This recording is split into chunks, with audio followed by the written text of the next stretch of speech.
intaan dad badan gacanta taagantaan u gudbin waxaan rabay inaan wax yar ku darsado arrin yar aan rabay inaan ka hadlo oo aad iyo aad muhiim u ah Soomaalida waxaan kula talinayaa Soomaaliya ma qaniisku inaad la socoteen waxaa jirtay nin Manchester wadankan UK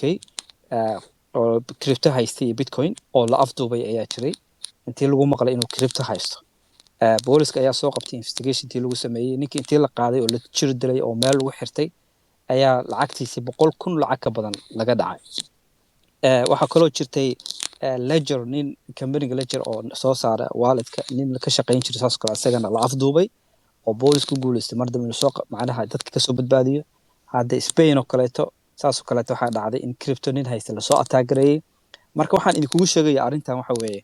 aad iyo aad in loo fijignaado oo loo taxadaro dadka publica oo wajigooda la yaqaano oo meelaha ka hadla waxaan idinkula talinayaa walaalayaal horta marka ugu horeysa rule number 1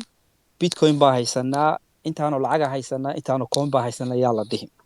hadaad internetkii meel walba ku shaacaysid waxaa noqonaysaa target ayaa noqonaysaa marka lacagta Bitcoin iyo had haysatid weliga cidna ha u sheego siba public marraba ha ka sheeg mideeda kale hadii wajigaaga la yaqaano aad iyo aad u taxadar waxna ha sheeg inaad tiraahdo waxaan baa leeyahay meel kasta oo laga cusumanaha aadin hadii lagu yaqaanay way inaad haystid waxa soo badanaysa attackidan ayaa soo badanaya wili dadka si fiican bulshadii cryptadii iyo Bitcoin ma fahansana laakiin maanta ka dambeys qiimo ma ku sii kaco waxa soo badanaya dadkaas crazy-ga oo raba inay dadka masaakiinta dhacaan marka waxaan kula talinayaa waligiin lacag baa haysanaa hadhiinina lacagtiinana hadaa haystaan Bitcoin kala haystaan waxa ku sameeysan multi signature wax la dhaho oo furaha inaad dhowr qof u dhiibtaan oo hadii macaa mobilka laga qaado aan easy lagu darsan karin oo waxa kala sameeysan hadaad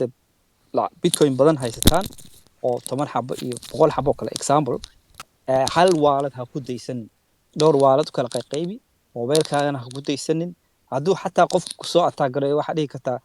intaan baan haystaa hadaad tustid hal wallet oo kaleeto inta kale si kugu safgarto marka qaabo badan oo waxa jira dhinaca safety-ga ku saabsan aad iyo aad loo taxadaro ilmo lihi inaad baan rooyo bacin ku rida maaha laakiin waxa muhiimsan oo muhiima in laga taxadaro dhinaca khatarta ay ka imaan karto marka Islamic 6860 gacanta u taagnayd soo qabso